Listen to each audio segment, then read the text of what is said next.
Les sujets du jour de la revue fiduciaire. Premier sujet de notre JT. Opposition d'une société à une injonction de payer.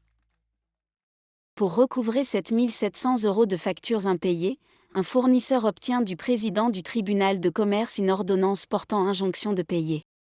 La société débitrice forme alors opposition à cette ordonnance.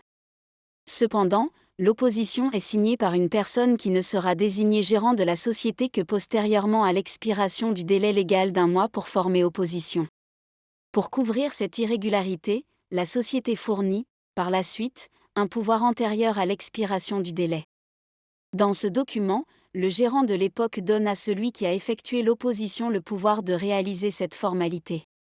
Estimant que ce document a peut-être été antidaté, la Cour d'appel déclare l'opposition irrecevable. Censure de la Cour de cassation, l'opposition à une injonction de payer, même irrégulière, interrompt le délai d'opposition et sa régularisation reste possible jusqu'à ce que le juge statue. Deuxième sujet de notre JT. Pacte Dutreil. Le coût de la transmission d'une entreprise peut être optimisé avec la signature d'un pacte Dutreil qui permet de réduire l'assiette des droits de donation ou de succession en contrepartie de certains engagements. Si la transmission n'a pas été anticipée, il est même possible de bénéficier de ce régime de faveur dans le cadre d'un engagement collectif réputé acquis d'IECRA. Dans cette hypothèse, l'un des bénéficiaires de la transmission doit pouvoir immédiatement diriger l'entreprise.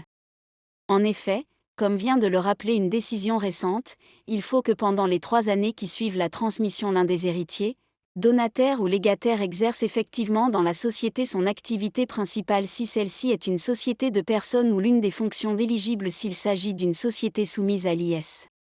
Par conséquent, le donateur ne peut exercer seul cette fonction après la donation.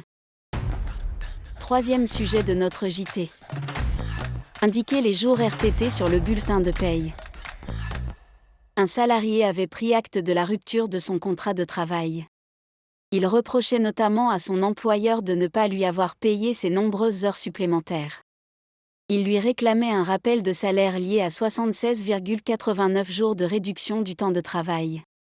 La règle veut que si un salarié réclame le paiement de son salaire, l'employeur doit prouver qu'il a bien payé les sommes en cause. Peu importe qu'il ait délivré le bulletin de paye correspondant.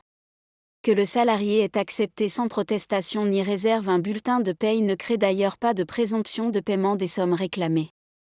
Ici, la Cour de cassation a donné raison au salarié. Elle a souligné que la mention sur les bulletins de paye des jours pris au titre de la RTT a une simple valeur informative. En cas de contestation, la charge de la preuve de leur octroi effectif incombe à l'employeur. Il doit pouvoir prouver que les jours ont été pris. L'affaire sera rejugée.